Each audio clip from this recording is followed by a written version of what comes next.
Channel open. Welcome back to WeeklyTrek, a proud member of the Tricorder Transmissions podcast network. I am your host, Alex Perry. What's today's date? The date.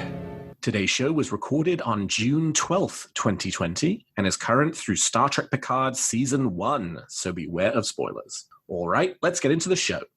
Good day, Voyager, and welcome to A Briefing with Neelix. It's a catchy title, isn't it? WeeklyTrek is a 30-minute news show covering the biggest stories from the Star Trek franchise. We are in a new golden age of Star Trek. There are 6 television shows in production, possibly more on the way, and enough merchandise to fill the Bajoran wormhole. So stick with me, and I'll help you sort the real facts from a lot of the Dominion propaganda that you'll find online. But I can't do this alone, and my guest this week is returning guest Patrick Escudero. Patrick, welcome back to WeeklyTrek. Thank you, Alex. Thanks for having me again. I'm really excited to be here. It is my pleasure. Well, Patrick, you know the drill. I want to know something that's got you feeling good about Star Trek at the moment. What's got you moving at Warp 10? For me, and this has had me going at Warp 10 for the last few months, is just the overall Star Trek community. We've all been going through this pandemic together, and through the community on Twitter, through Facebook groups. I've just seen wonderful amounts of support from fans for each other, from Star Trek actors, crew, and everybody involved that has in some small way reached out to each other to try to support each other through this time. We've had, people attempting to raise money to help others as well, which is just amazing. I mean, a great example of that is our friends over at the Trek Geeks podcast network last night did a live stream to help raise money for Feeding America's COVID-19 relief, and they had Jonathan Frakes on. It's just been great to see, and it's really helped me as well. And I'd be remiss if I didn't also mention the support that they gave not only me, but my nephew, who is a budding Trekkie, and had his birthday in May while under quarantine. And I put something out on Twitter about his birthday, and there was a wonderful amount of support for him, just shout outs from everybody, people that I know, people that I don't know, and even, Brent Spiner, Jeffrey Combs, Daniel Stewart, the official Star Trek CBS Twitter, all sent him birthday shout outs that I showed him and read to him. We even had a special guest on our Zoom chat that weekend. Mr. Anson Mountain joined us. So it just has been this wonderful outpouring of support. And I appreciate it personally. And I love seeing it that, fans helping each other and looking out for each other. I love that. That picture of you and your nephew and Anson all together on a Zoom chat has to be one of my personal favorite pictures of any kind of fandom interaction anywhere. I thought that was a fabulous, fabulous thing for him to have done. It's just unbelievable. I mean, really all him. I just sent an email after he mentioned something on Facebook. I didn't know if it was going to happen. I had a few contacts with, I guess, a person that works with them. And then all of a sudden we're sitting there. We do these Star Trek days, we call them. They're usually in person, but we've been doing them over Zoom for the last couple of months, obviously. And this was kind of a special birthday one. And all of a sudden, about 30, 40 minutes into our Zoom call, Anson Mount, his name pops into my Zoom meeting, asking to join. And I just was beside myself. It was really amazing. He was super nice, wished Nathan, my nephew, a happy birthday, chatted, talked a little bit about actually the episode Brother. He mentioned some stuff that I asked him some questions, Nathan talked to him, and it just was wonderful of him to do. And this was a couple of weeks before the Strange New World announcements, right? What's funny? It was basically 1 week before. The announcement, I believe, was the Friday after. Our meeting was on a Saturday, our Zoom meeting, and the Friday after is when the announcement came out.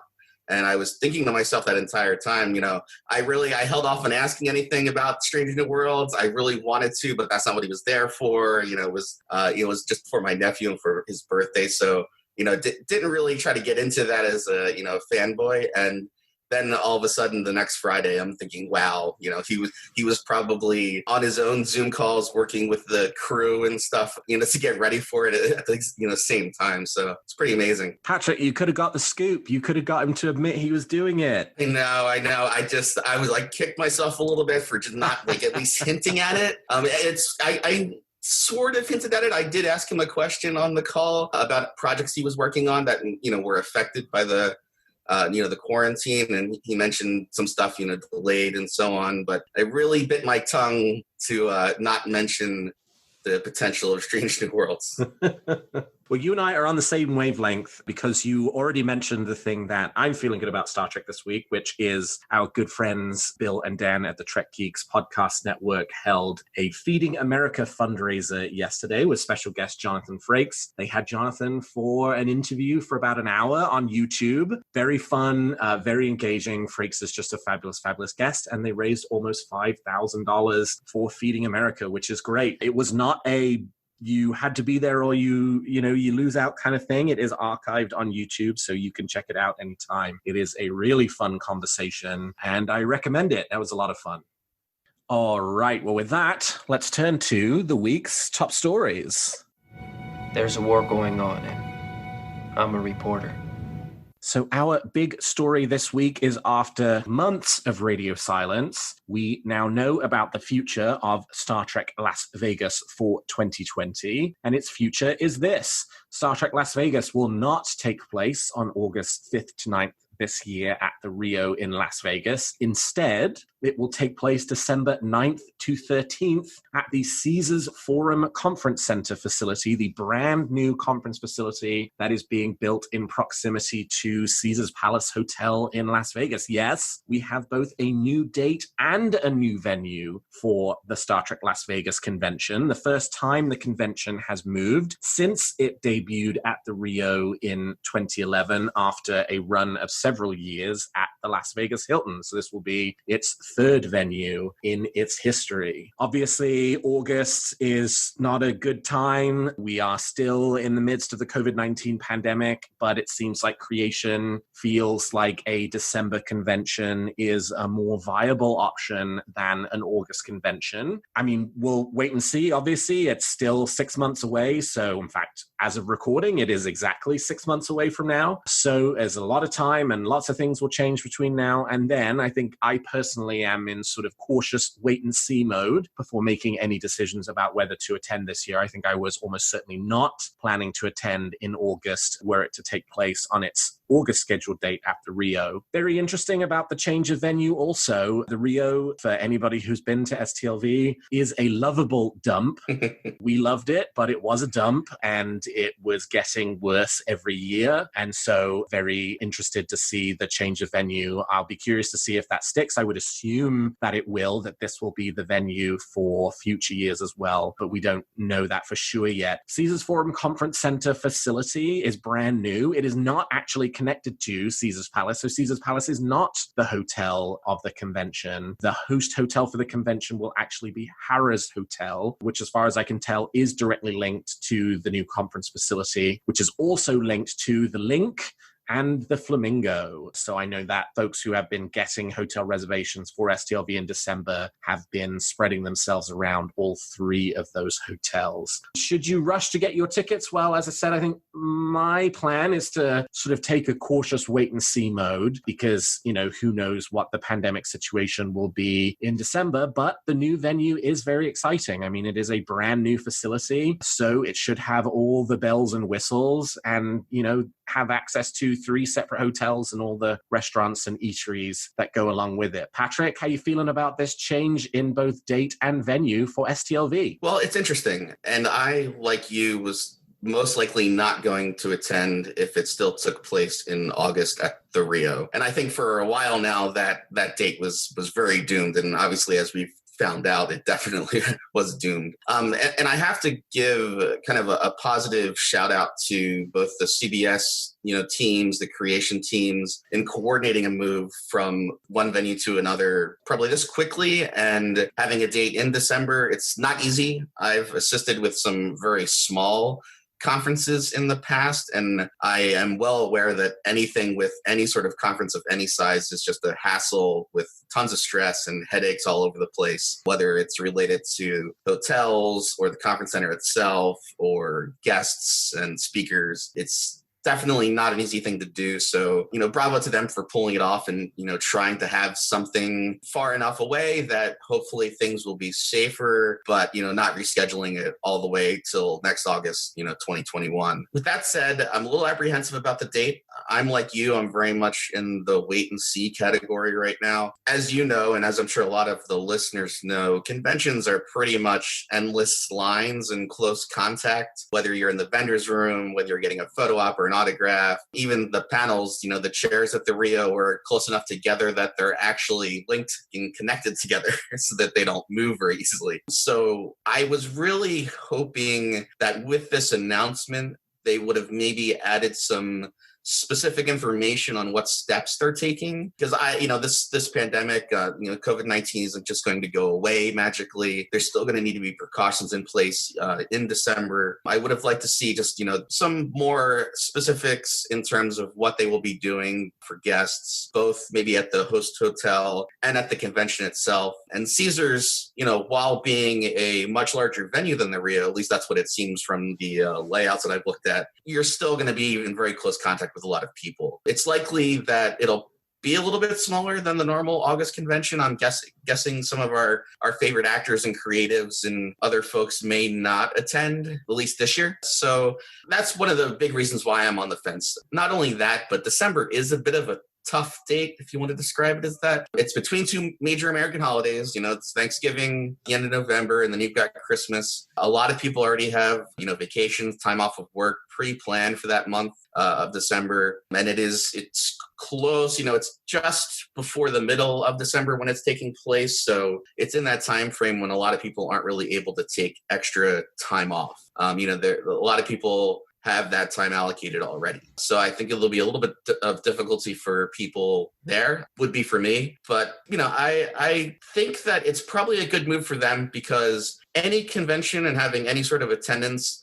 is going to potentially help them recoup some of the costs of, if they didn't have it at all. It's like a little bit is better than nothing. And if that helps keep the convention alive for years to come by not canceling it altogether this year, then I'm all for that. And if I, somehow am able to attend and I'm comfortable with the situation at that time, I will definitely try just to be a supporter of the convention, because I've loved STLV. I've been 2 years in a row, 2018 and 2019. And I was hoping to make it an every year thing. Obviously, plans change, especially this year. So I have my concerns, but kudos to them for trying to make it happen. I do have some future concerns, I guess, is kind of my final thought on this. I believe 2020 was the last year the STLV was scheduled to be at the Rio. And like you said, it is Caesar Forum is looking like the place that it's going to be from now and future years.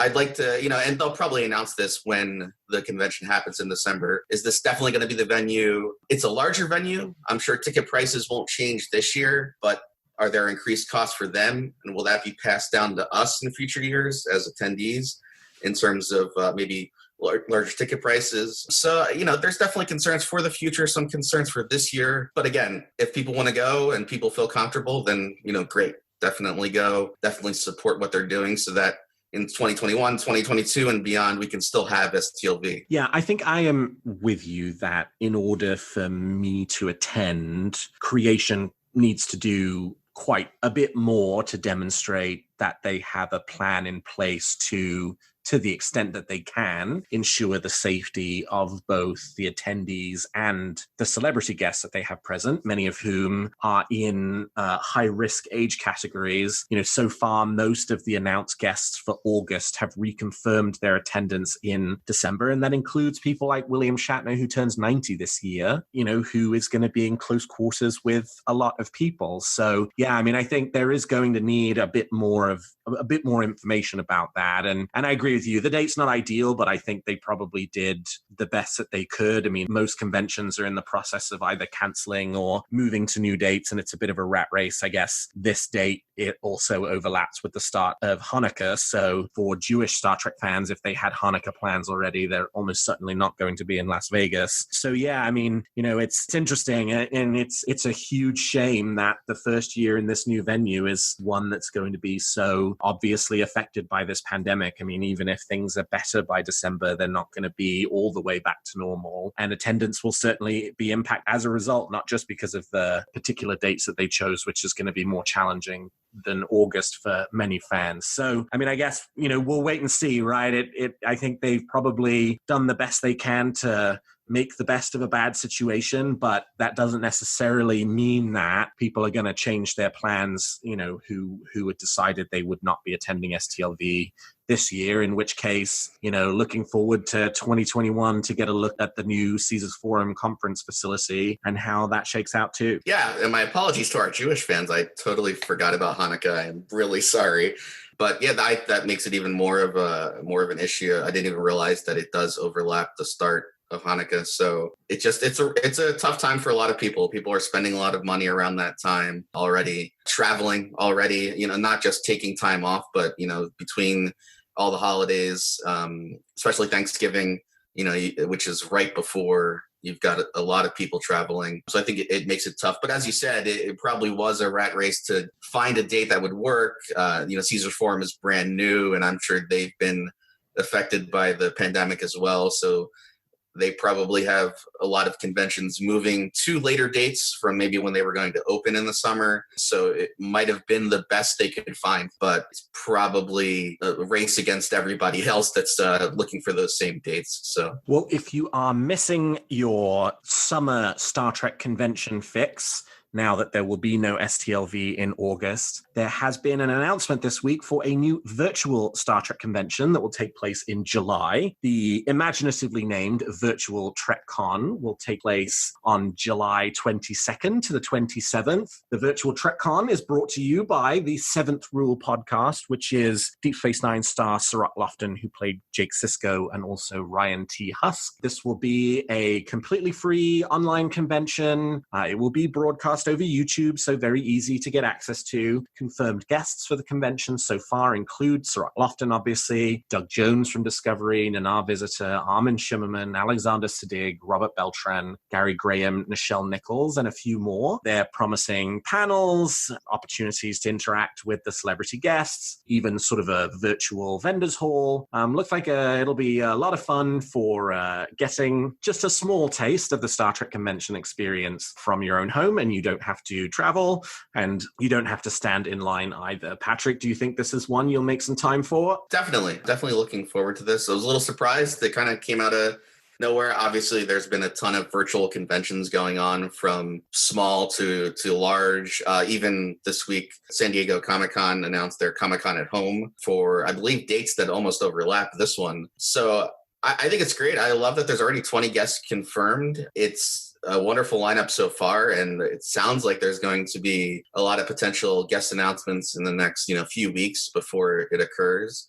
And I wouldn't be surprised to hear some more of our quote-unquote big names from Star Trek appearing in the list. We already have, Nichelle Nichols, who's, I believe, doing some kind of pre-taped message, maybe not being there, being online live. But that's wonderful to hear. And I like this, not just for maybe this year, but if it's a success, if they can pull it off, if there's a lot of attendance, I'd love to see something like this maybe every year, because not everybody is able to afford the high price of Star Trek Las Vegas, or even the local conventions where maybe only a few of your favorite Star Trek actors are able to attend each year. Having something where you include a lot of these guests virtually gives people that taste of, like you said, that taste of what a Star Trek convention is like. That taste of community. The interactions that you have with both your fellow fans and actors and other creatives from Star Trek, and the panels, as we've seen from STLV, you put a certain group of these folks together, and it's just a laugh-a-minute situation. It's a lot of fun. So to expose even more people than normal to that,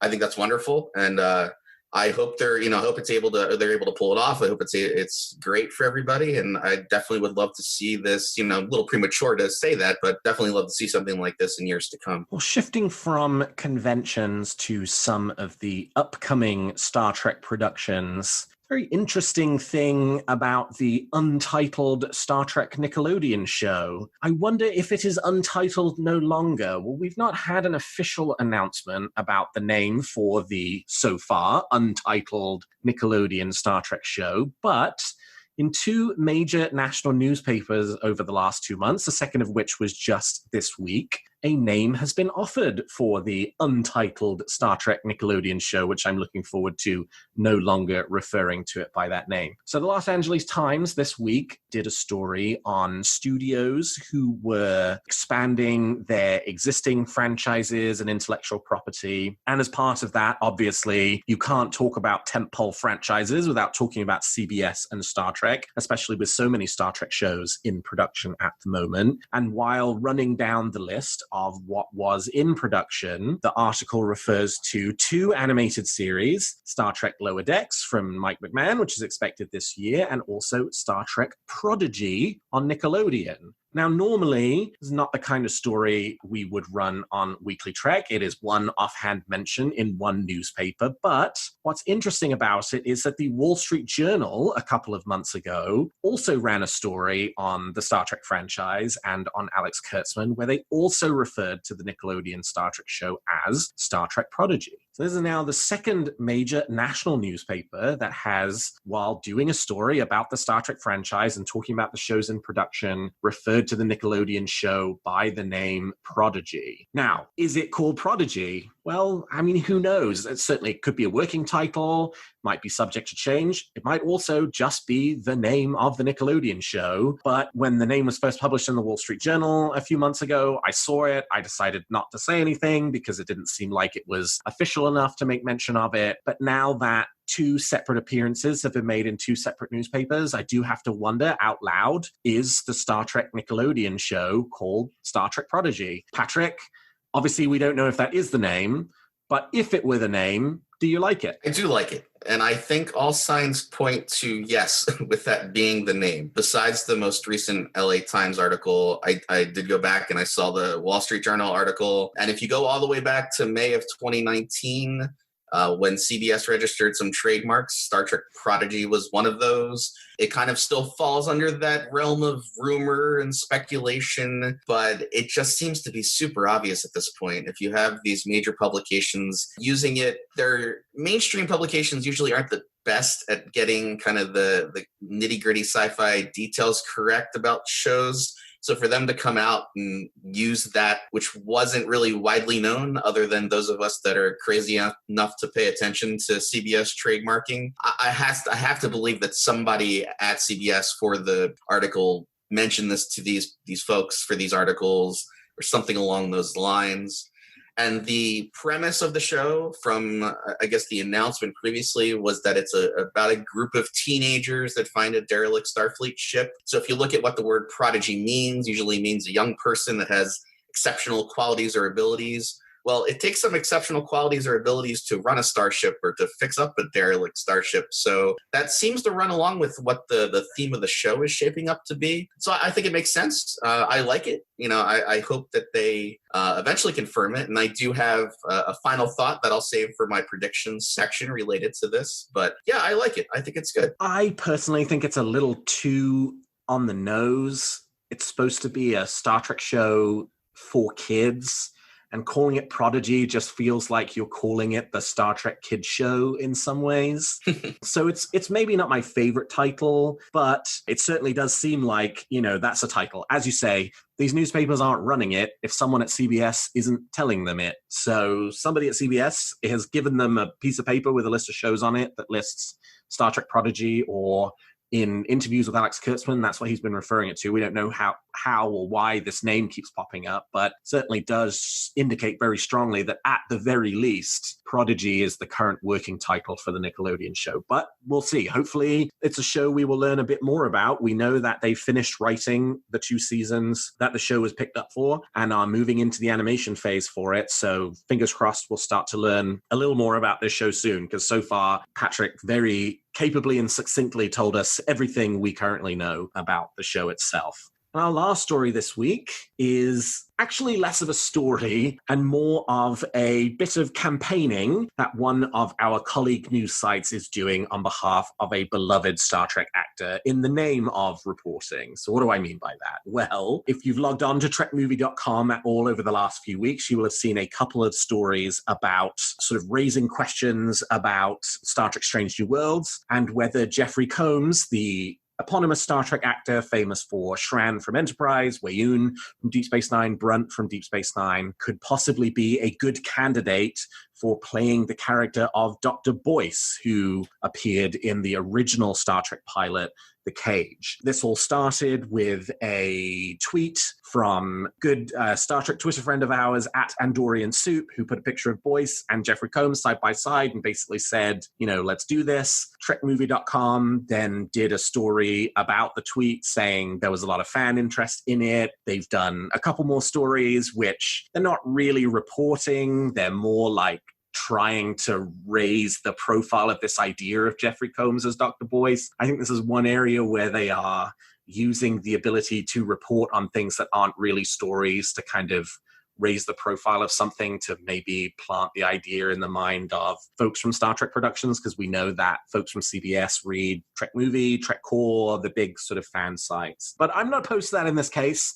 I love Jeffrey Combs. I thought he was excellent. I would love to see him appear on one of the modern Star Trek shows. He does know that there is a bit of a fan campaign trying to get him a role in the show. He has said that if offered, he would absolutely be interested in doing something on Star Trek Strange New Worlds. He's also said, though, that he believes that people need to prepare themselves for the likelihood that that won't happen, because studios are fickle beasts and they have their own intentions and people in mind for certain roles. But if there's any actor that we would want to do a bit of advocacy on behalf of that actor and try and get the idea that, hey, Alex Kurtzman's talking to Akiva Goldsman and says, hey, I wonder if Jeffrey Combs might be right for one of these roles, then I'm perfectly okay with it in this regard. But Patrick, what do you think? Jeffrey Combs as Dr. Boyce? I'm all for it. We don't know if Boyce is even going to appear yet, but if he does, there are obvious similarities in look to Jeffrey Combs today and the character of Boyce at the time back in 1964. So I would be all for that. I am fine with kind of this cheerleading that's going on, not so much news, but kind of trying to turn it into news, because the folks at CBS, like you said, do check these fan sites, are checking Twitter, which is pretty obvious because we have Strange New Worlds basically because of fan enthusiasm and places like Twitter. And Mr. Combs himself is a very versatile actor. Obviously, we all know him from Star Trek. He does a lot of voiceover work. So even if he's not cast as Boyce, maybe at the very least we could see him as another crew member, or even just kind of a single episode role if Strange New Worlds is going to be more episodic, as has been said. Love to see him kind of in a guest role as a major player in an episode if there is no Boyce, or if he's not cast as Boyce. Because as Mr. Combs has alluded to, the studio works in mysterious ways. They may already have people in mind. There could be a short list to play Boyce. They could have already decided that Boyce isn't going to appear in the show at all. There's lots of things behind the scenes that we just don't know at this point. But I would love to see him, like you said, on a modern Star Trek show. He's a great part of the franchise. I loved him personally as Shran. I know most people usually pick Weyun or Brunt as their favorite Combs character, but I'm a big fan of Shran. And also, not to bring it up again, but he was one of the folks that offered some birthday wishes for my nephew. So if he needs another cheerleader for his casting, I'll start scheduling those daily tweets directed at the official Star Trek accounts right now if he wants me to. Yeah, I kind of have to feel like Dr. Boyce ultimately probably won't appear. My reasons for that being twofold. One, the three lead actors for the show are white, and so adding a fourth, white kind of male character in a really central role doesn't necessarily feel all that great from the perspective of the Star Trek shows having done a decent job up to this point, the modern ones, of advancing diversity. Once you've got the captain, the first officer, and the science officer, there's not a huge amount more kind of main sort of cast characters to go, and the Doctor is a big one. And the other reason that's tied to that too is Boyce and McCoy are not all that dissimilar, right? When The Cage was rewritten to become the original series, the name was changed, but many of the characteristics and intentions for that character were sort of the same. And we kind of had a lot of grumpy Star Trek old white male doctors at this point. You know, we had McCoy and then we had the EMH. It would be nice to kind of break out of that kind of mold and get, you know, a doctor with a bit of a different personality and maybe a bit of diversity, in which case, you know, not voice. Yeah, no, I agree with that. And it does seem like Strange New Worlds is going to be centered on the three characters. So how much of a role would there be for Boyce? Is it, and I'm not sure, maybe Mr. Combs would want to be kind of just not a throwaway role, but something where he's not in a lot of episodes, or so maybe as a single episode role where he is our villain of the week or alien of the week. You know, I'd love to see him in that type of role, and maybe kind of avoid the Boyce character altogether. Like you're saying, we don't necessarily need another main cast member that is white on the show at this point. Yeah, absolutely. So we're a long way from knowing the cast for Strange New Worlds, but fingers crossed that Jeffrey Combs is a part of it in some capacity. Very lastly this week, some sad news to share. We've lost a few more luminaries from the Star Trek family.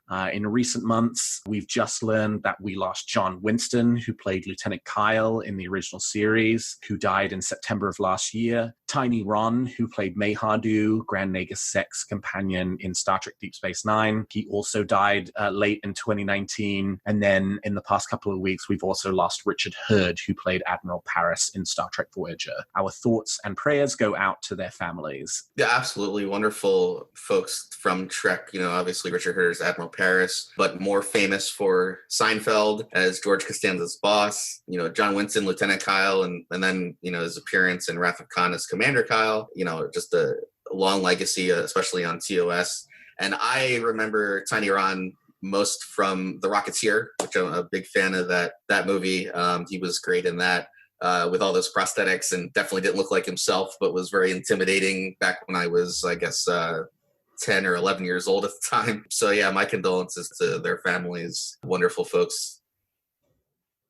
All right, well, we've talked about the facts, and now let's speculate on what's going to happen in the future of Star Trek.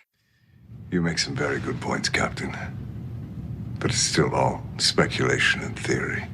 So each week, I and my guest give you a theory or wish we're nurturing about Discovery, Picard, Lower Decks, Strange New Worlds, the future of the franchise. So Patrick, let's hear your theory or wish about Star Trek Prodigy this week. Well, I have a theory that does include a part of Star Trek Prodigy. Recently, and I think even within the last day or two from our recording, the Comic-Con International announced their Comic-Con at Home officially, taking place, I believe, July 22nd through the 26th. And it's a little early to talk about predictions related to Star Trek, but the last couple of years, Star Trek has had a big presence. You know, last year was Star Trek Picard, the year before was Discovery Season 2. And with STLV moving from August to December, they really don't have a big venue other than maybe this and any other virtual convention that Star Trek itself would want to host to make big announcements. So I think we're going to see some big news at this Comic-Con at Home. And I'll go in my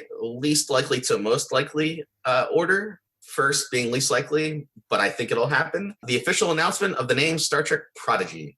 I don't think we'll get any sort of trailer or anything like that, but I think they're going to announce the official name. Maybe a potential release date, or at least the timing of the release, like fall 2021 or something like that. I think they're finally going to make it official. Might not be 100% likely, but at this point, with all of the references to the name Prodigy, I think they just need to come out and say it. My second prediction is I think we're going to see a Strange New Worlds virtual panel. There's a lot of virtual panels that'll be part of this at-home convention for Comic-Con. I think we're going to get maybe some new news, maybe some new casting news, a couple of the, maybe Anson Mount, Rebecca Romaine, and Ethan Peck will do kind of a virtual panel along with Alex Kurtzman, the possible production start date. Love to see that. And I think, with the excitement in May from the announcement, they'll probably want to continue bolstering that show. So I think we'll see something like a virtual panel or at least a pre-taped, thing where they come out and talk about it a little bit more. And I think finally, and what I'm probably looking forward to the most, is a full Lower Decks trailer with an official release, which I'm hoping will be later in the fall. I think we're going to finally see a full trailer, official trailer, maybe with a another virtual forum with the cast in attendance, the voice actors. I think that is most likely, because from what Mike McMahon has said on Twitter, it does sound like things are still going kind of full steam ahead with the show. So those are my predictions for Comic-Con at home. Patrick, this is so funny because I was having a lot of trouble coming up with either a theory or a wish this week, so I decided to come up with a question. And the question I came up with was, will this new virtual San Diego Comic-Con have any Star Trek news? And you have just answered that question. Wow. Yeah, I was struggling with this. I started off with some Strange New Worlds theories, but you and Jen Tift on the episode in May actually touched on some of the same stuff, so I didn't want to rehash it. So I was kind of thinking, like, what should I talk about? And I saw the Comic-Con at Home stuff appear online, and I'm thinking, oh, that's great. With STLV moved and Comic-Con at least happening virtually, there probably will be some kind of Trek presence, as there has been the last few years. So that's kind of where it all kind of bubbled up from. Yeah, I think obviously the San Diego Comic-Con virtual news is still very new. They've not announced a full schedule. We don't even know if Star Trek's going to have a presence there, but a Lower Decks trailer actually would be a really good one, like one that actually might happen, because like Strange New World stuff, they've announced the show, but it feels unlikely that in only a month they would be in a position to say definitely when the cameras would start rolling. And like, until you kind of know all of that stuff, you probably just better off just saying nothing at all. I'm sort of hoping that based on my prediction for when Discovery would start airing, that we will know that, and the first episode will be right around the corner by then, though given we're now only 4 weeks out from my predicted start date for Star Trek Discovery Season 3, and we've still not heard anything. I think my hopes for a late July premiere are diminishing. But yeah, I think, fingers crossed we get something, right? It would be really nice not to kind of skip over some kind of fun announcement or reveal or new thing this summer because of everything that's been going on. And a Lower Decks trailer would be a lot of fun. I mean, aside from the couple of stills of the characters, we really still have seen and heard nothing about that show, but we know that it's happening and it's on track for a 2020 completion and being ready to air, which is, we're now halfway done with 2020. Yeah, and I'm being very positive, which is unlike me for some of these. But yeah, I had that as my most likely. I think they probably already had something in the works, before everything happened, with maybe releasing a trailer or releasing more information. I'm assuming they've probably held off on that. So I think it is most likely that we'll see something with Lower Decks at least, if not a full Trek panel, maybe not announcing, production starts for Strange New Worlds or anything like that, but just whatever news that they want to disseminate to us that has kind of been held off in the last couple of months. Do you have a theory or a wish for Discovery, Picard, Strange New Worlds, Lower Decks, or the future of the franchise that you'd like to share? Tweet them to me at WeeklyTrek, and I might feature your theory in a future episode. Well, that's all the time we've got for this episode of Weekly Trek. Thank you so much to my guest, Patrick Escudero, for joining me today. Patrick, how can people contact you if they want to continue the conversation? I am on Twitter at PatrickE34, and feel free to shout out anything to me about Trek, and I will likely respond. And you can find this show on Twitter at WeeklyTrek and me at Alexander T. Perry. And if you enjoy the show, please consider leaving us a 5-star review on your podcast player of choice. And please check out some of the other great shows on the Tricorder Transmissions. And if you like our shows, please also consider becoming a Patreon of Tricorder, which you can find at patreon.com/the Tricorder Transmissions. And lastly, if you're looking for Star Trek news on the internet, I hope you will turn to trekcore.com. Well, thank you, Patrick. Thank you to all of my listeners. And until next week, live long and prosper.